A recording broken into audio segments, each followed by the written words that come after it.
So, welcome to this week's episode of The Path Less Chosen, the podcast showing you the careers they don't teach you about in school. I'm Sol. I'm Jamie. And this week we have Tori, who I met in Cape Town.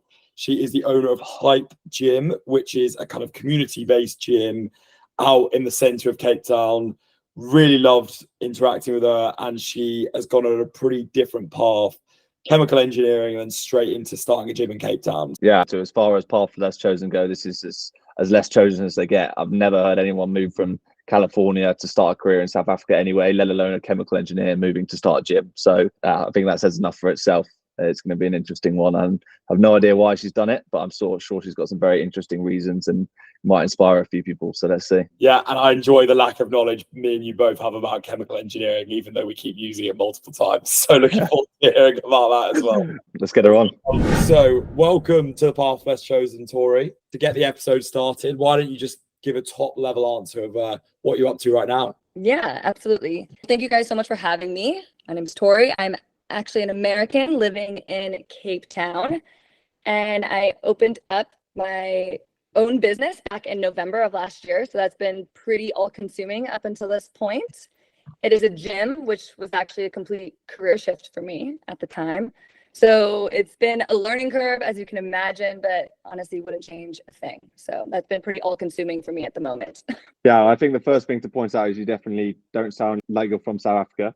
So let's get into a bit of the details about how you've ended up in Cape Town then at this point. Yeah, so I wish it was more exciting than it is, but really what had happened was I was going through a bit of a mid-20s crisis, as I like to call it, and, quit my job. I was like, I need to do something different. Like what I'm doing right now is not working. And my sister lived in Cape Town, and I was like, I'm going to go visit for 3 months. I'm going to reset, think about, what my next steps are going to be.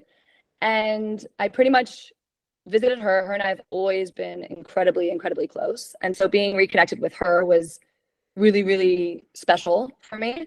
And then seeing South Africa and just, in awe. You both have been to South Africa. You kind of get the feeling. When you come here, there's just something in the energy and the people and the culture and the nature and everything that was just, honestly, everything was drawing me there. And then I met my partner. And then me and my partner have been together ever since. So it's kind of like this perfect storm of like all of these things. I'm like, okay, I've got my best friend, my sister, I've got my partner in this beautiful place. Why can't I just stay? And so I literally did anything in my ability to be able to stay. And so that's the long and short of it. But take us back then to what was it you were doing before? And was that back in the US? And what about it did you particularly not like? Yeah, so my background and like what I studied in undergrad was chemical engineering. So I was actually working in the biotech industry, helping do process engineering. So like designing labs and pretty much just a bunch of construction projects for biotech, which is a really, big industry in California, which is where I was from. So I was working in that industry for, over 7 years? 7 years, and was just incredibly burnt out. I felt like I was doing the corporate ladder. It's also construction, so I was working odd hours. I was like 2 a.m. shift to 11 a.m. and like just being burnt to the ground and like didn't feel like I had a good handle on my life, like outside of work. And so pretty much was just doing that full time. I was coaching track on the side, doing some trainings on the side as well, like personal training clients, but it was like super just with friends and like for fun, but it was always what I liked doing. And that was like up to that point, that's what I was like all consumed with. And I knew I wanted to do some type of shift and focus on fitness, but I wasn't 100% sure on what that would look like. And everyone was telling me, I'm like, you studied so hard for this engineering degree. Are you really going to like give it up? And I just knew that it wasn't what I wanted to do long term. That's so interesting. So when you were in university, was it the only thought you had was to go into that career, or did you consider the fitness avenue even when you were in university? No. I honestly, at the time when I was at university, I ran track and field in college. And so fitness was always, that was like, but for me, it was like an extracurricular. I was like, this is super fun. This is challenging. I'm super competitive. I love this, but I was very, at that time in my life, like very money motivated, and also thinking about like what the most impressive degree I can get that will get me the most money. That's honestly where I was at the time. I was like thinking about what was gonna lead me there, and that was from conditioning of growing up and kind of just feeling like there was like gotta keep up kind of vibe. And so engineering was what I thought would kind of give me that most stability. And to be fair, chemical engineering was like organic chemistry, and chemistry always came naturally to me. That was always like what I actually enjoyed. But then I just knew I didn't want to do chemistry because I was like, then you're in the lab all the time. That's not what I want to do. So I thought at least having the diversity of the engineering would give me more opportunities. To be fair, it's not that I hated the construction engineering part of it the whole time. Like, it was very interesting and you learned so much, but it just wasn't what I saw myself doing. I was looking at the leadership and I was like, is that where I see myself? Is that what I want to be doing? And when you know that your managers aren't where you're wanting to go, you're like, what? Feels like a bit of a dead end. And when you were in university, or college, you talk about wanting a lot of money and wanting to get a good job. Did it feel like that was what everyone wanted, and therefore you were surrounded by people that wanted that, so there was no real way to break out of that mold? Yeah, I would say I was pretty much like following suit to everyone that I was, at least the people that I was surrounded by. I even think my sister, like I said, she's my best friend, she would agree with me. I was like, going to university, it was like, you go to university to go get the best degree so that you can set yourself up, right? That was like the mindset and the mentality. It wasn't so much about like, what are you passionate about and what do you actually enjoy doing? What are you don't really think too deeply beyond, at least at the time. I shouldn't say for everyone, but at least for me, that's how it felt. And it was like very much like everyone was on the same page as me, and like we were all doing this because we're here, we're at university, you want to study to do something that's going to help you be successful. I think a lot of people can fall into that trap, especially nowhere like where Sol and I went to university. A lot of people were like that. A lot of people were focused on, what am I doing next? What's going to earn me money to set myself up for the rest of life? But you did carry on with track and field, and obviously you mentioned as well you did some PT sessions and things as well. Was that kind of a side hustle? Were you trying to like cling on to that passion? And how did that balance against the idea that you were also pursuing a career that was going to make you money? So the PT sessions and the track coaching didn't obviously happen until I graduated and I was working full time. And that wasn't immediately. That was like a couple years, probably 3 years outside of college. And I'd been working as an engineer. I was missing that fitness part. And I was like, just felt this gap. And I was like, well, why don't I like help young athletes who are like wanting to do track? And at the time I was working those odd hours of 11 to 8 or 2 a.m. to 11 a.m. So I was like, well, after 11 a.m. I'm off. I can go coach the high school, do those things. And so it started as just kind of like a fun little way to spend my afternoons that I, loved doing, and then turned into more of a, well, this is actually what I look forward to in my days. Why is it that I'm spending so much more of my time doing something that I don't feel fulfilled by? So I think I've heard a lot of people say that they're passionate about health and fitness, but no one really turns to you and say, I'm passionate about chemical engineering.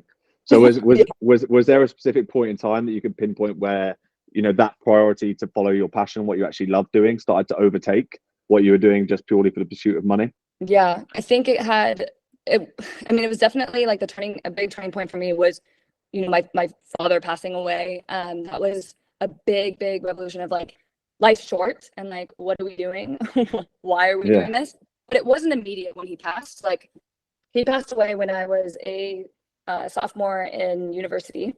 And, that was a really confusing time for me. But I would say about 5 years later was kind of when it's like, because death kind of happens in those cycles, it's like, I don't feel like I actually properly mourned and like understood the loss until like 5 years later, which is pretty much when I started asking these questions to myself of like, what am I doing? Like, why am I doing this? All of those hard hitters, Tell us a bit about that, like that exact moment where you were like, I'm done with chemical engineering. I'm going into fitness. Or was it not that? It was, I'm done with chemical engineering. I have no idea what I'm going to do next. So a little bit of both. I mean, when I quit my corporate job, I knew I was going to do something in fitness. I knew it was going to be something along. I knew I wasn't going to go back to engineering, but I didn't really let everyone in on that. Like, for example, like my mom, she's like, I'm so close. We're so incredibly close. And it makes me sad that I didn't feel comfortable enough to like share that at the time. But I just think because I had so much uncertainty, I just wasn't ready. And so I honestly didn't even share with like the rest of my family besides my sister and my partner until literally I was like getting my visa to go to South Africa. And then that's when they found out like everything. So it kind of been this like, and that was, you know, one of those things I look back on, I'm like, I probably could have handled that a bit different. I know my mom was very hurt by the fact of feeling like blindsided. She's like, wait, now you've just changed all of these things. And to her, it was a complete surprise. And to me, I'm like, I've been marinating on this for like a very long time. And, but at the time I just, wasn't comfortable enough to really share it. And I think I just wanted to know that I had kind of all my ducks in a row, because I knew there was going to be questions and like people trying to convince me why it wasn't a good idea. And so I just wanted to like feel confident before sharing. So that honestly didn't happen until probably 8 months before I opened the studio, like before I opened HYP. So it was like already like full balls rolling, like business plan done before I really started speaking about it to others. Was it a low moment for you, kind of having that pen up inside of you and not really knowing what was in front of you? Yeah, no, it was, you know, it was a very emotional moment, because it's like, it was very, you know, serious conversation. It's like me and my mom and my stepdad, and we're all sitting, and I'm coming at them pretty much with like my entire business plan and how I've thought this all through, pretty much trying to just like answer all the questions they could potentially ask me before they fire them, to show that I've like thought about this and all of these things. But I think the biggest thing was the emotions of, we want you to pursue your passion, but also like, do you really have to do that in South Africa?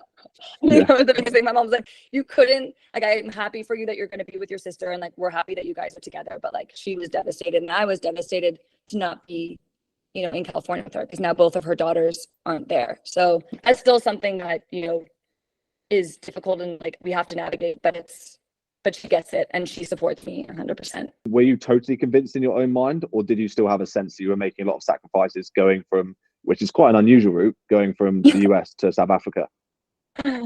Yeah, no, to be honest with you, I was so incredibly scared. And I think there's a little bit of me that looks back on that, and I'm like, if I hadn't told, like, because once I told my family, it was like I was telling everyone.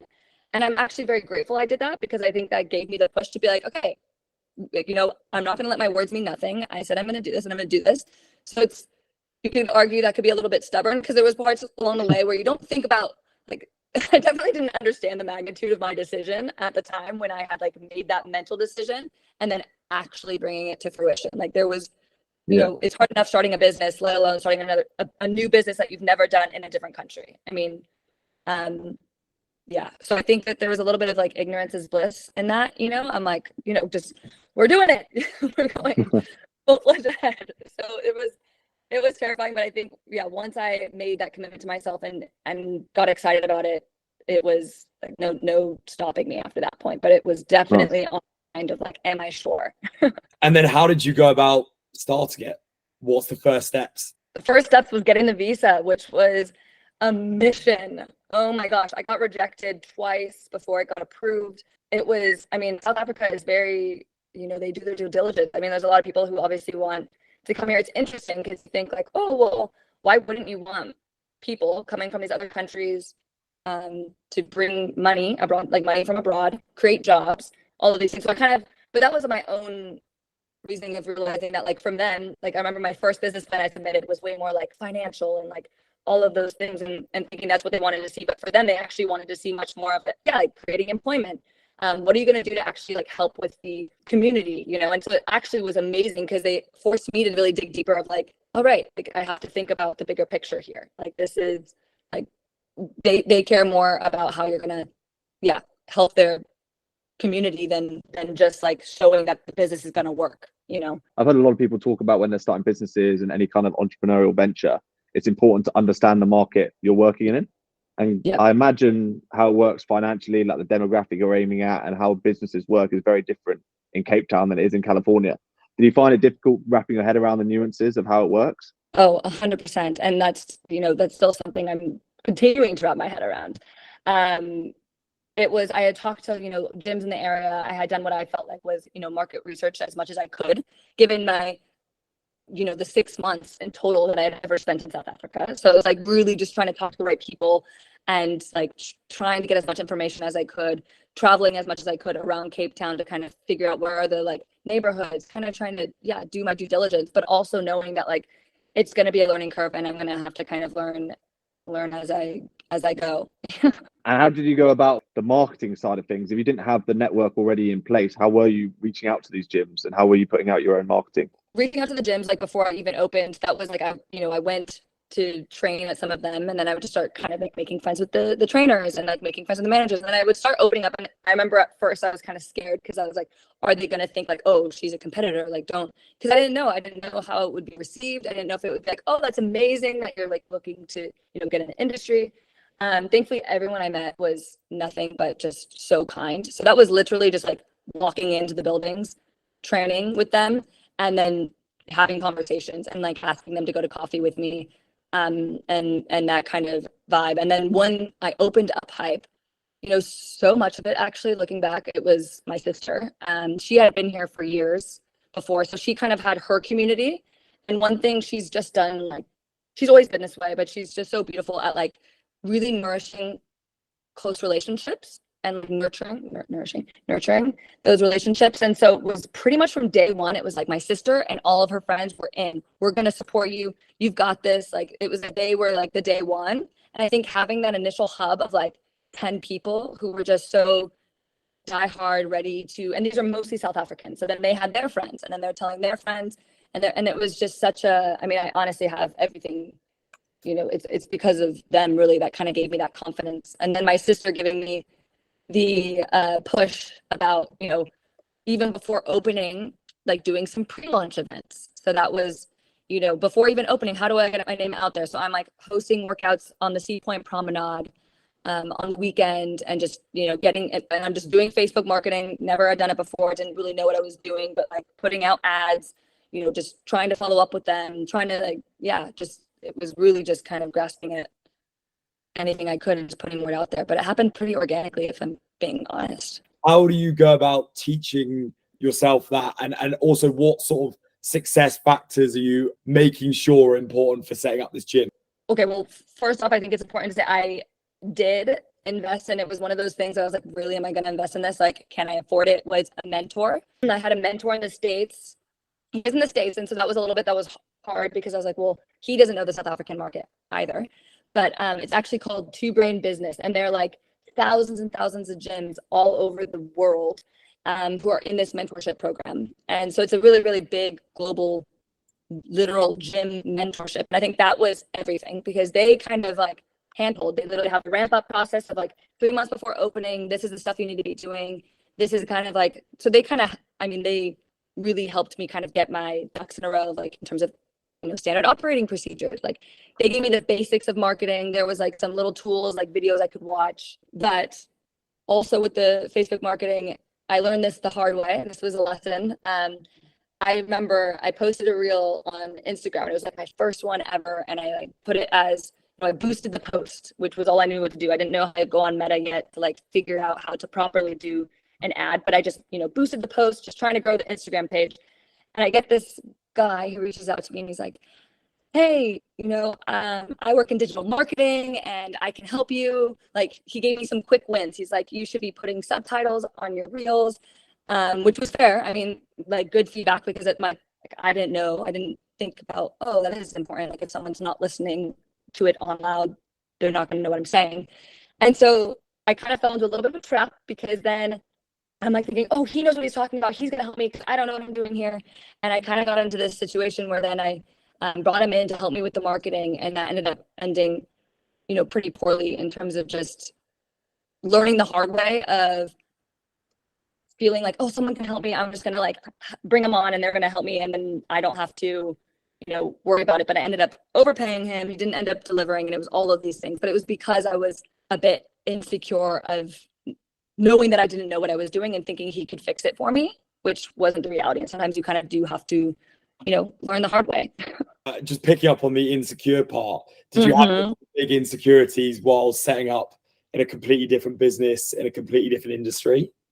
Yes. Oh my gosh. I mean, that's still something. I mean, that's like absolutely something that I'm always constantly needing to like remind myself, because there's so many things I don't know. But I think for me, it's always just coming from an authentic place of knowing, hey, yeah, I don't know, and I'm not gonna be perfect, and I'm gonna make mistakes, and that's a-okay. And I've just kind of given myself a lot of grace in the process. But it's like, even right now, I'm hiring people, and that's really stressful because I'm like, I don't even, I've never had to hire someone before. And these are big decisions. These are people who are going to be a part of the team. They're going to be the face of Hype. And so you want to be really intentional, but if you've never done it before, it's kind of hard. So it's still something I struggle with, but it's, like I said, just always operating from an authentic place. That's kind of where I always bring myself back. And I've gotten, very into like meditation and trying, because I'm a very anxious person in general. So that doesn't help anything. So it's just one of those things that you kind of have to always constantly remind yourself to like slow down, settle down, you'll figure it out, and trust the process. I think one thing people might be quite interested in is how do you go about financing your own gym? What were the steps there? Like I said, when I kind of had that realization of like, what am I doing? I want to be doing something I'm passionate about, like short. I was like, I'm going to use this because I know my dad would not want nothing more than for me to build something.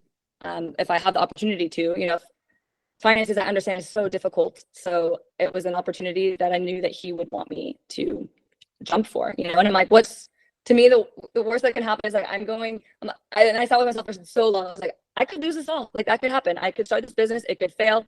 And now that's gone. But at the reality, I'm like, the amount of I've already learned 4 months in makes it 100% worth it.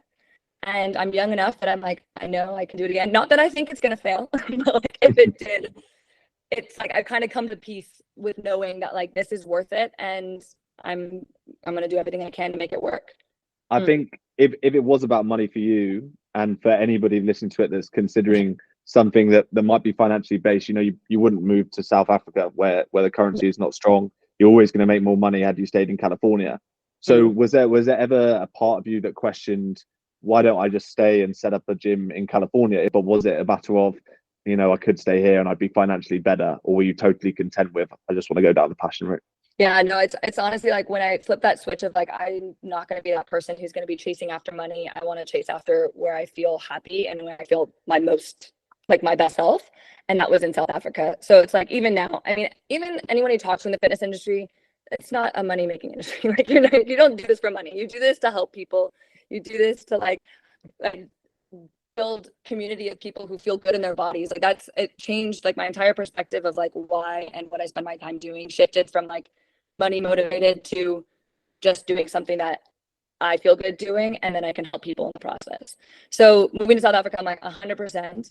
It is not financially a strong decision, but it's where I feel my best and where I wanted to create this community that I was like deeply desiring to create.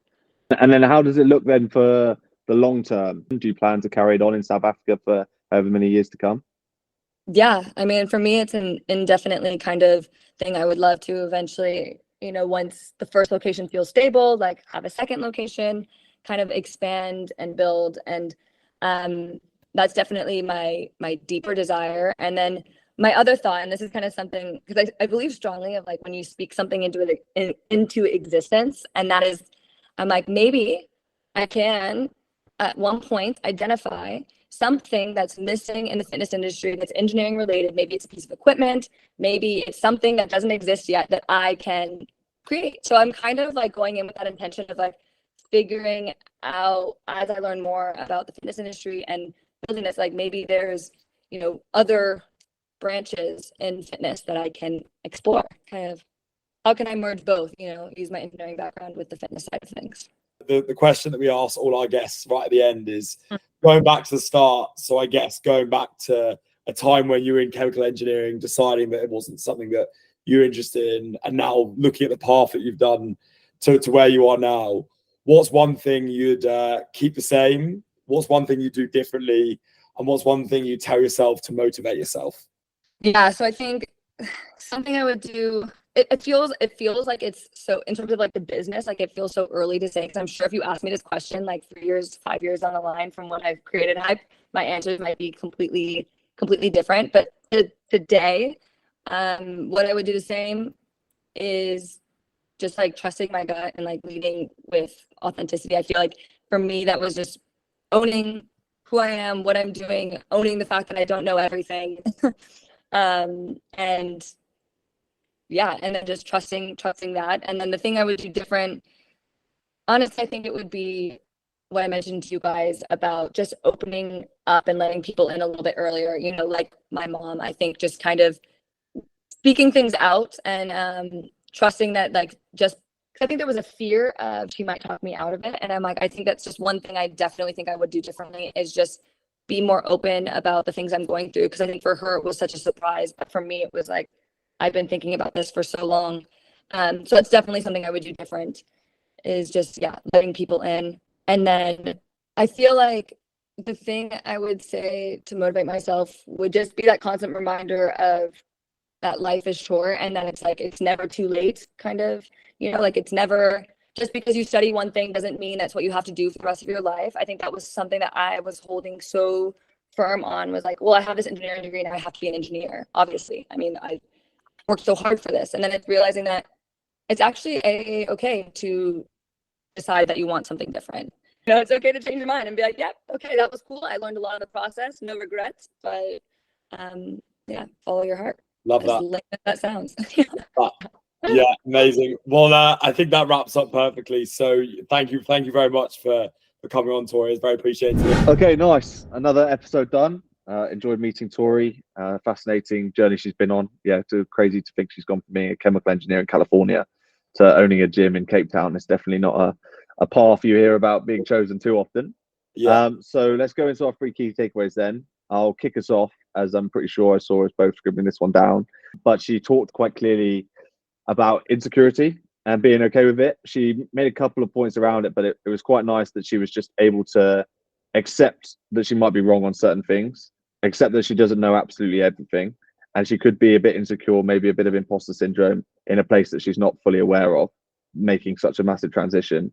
But the important bit was actually accepting that and then being able to find the right people around you that could then make her feel more confident. Just to add a tiny bit on there, I would say it's actually so important, and it feels like she was saying it's so important that at any point you should always be in a place where you feel a bit of imposter syndrome. Otherwise, you're not pushing yourself far enough. And she clearly like leaned into the imposter syndrome as opposed to escaping it. So I was a big fan of how she embraced the insecurity.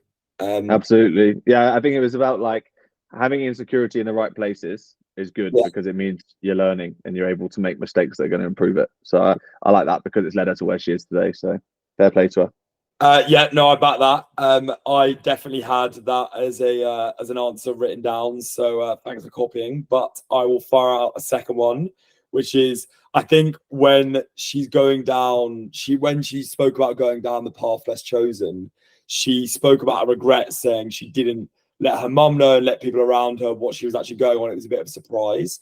So my biggest takeaway was actually, if you're going down this journey and you want to do something completely different, you can actually feel quite alone if you're battling it just yourself.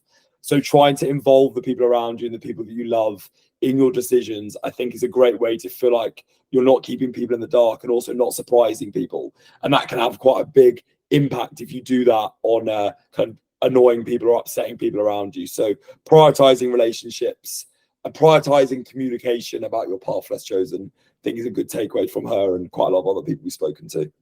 Yeah, that's good. And I think that kind of links into what I would say as a third takeaway point, in that when you are going to tell people, especially for anyone listening who's thinking about getting a job or starting a career abroad, when you do have those conversations with the people that are closest to you, which are important to have, as she says, it doesn't mean that they'll be happy with it. Yeah, it was quite clear that she had to weigh up in her mind the sacrifice of leaving her mum and what she had built already in California behind. But it was a matter for her of, yeah, this sacrifice is definitely worth it. And the idea of living with my sister in a place that I love, doing something that I'm passionate about, was enough. So even if you can't keep everyone happy, sometimes there has to be an element of selfishness there where you're like, no, this is worth doing for myself. It's for the best. Perfect. Spot on. Nothing to add on that. So to sum up, I think we have 3 key takeaways, which are leaning into insecurity and accepting imposter syndrome is not necessarily a bad thing. Second is keeping good communication with the people around you and maintaining those relationships. And then lastly is that sacrifices have to be made, and you also won't keep everyone happy all the time with some decisions that you need to make yourself. Nicely summed up. Lovely. Appreciate it. Well, like, subscribe, share, follow us on TikTok. Yes, give, and looking forward to the next week. Perfect. I'll see you in the next episode.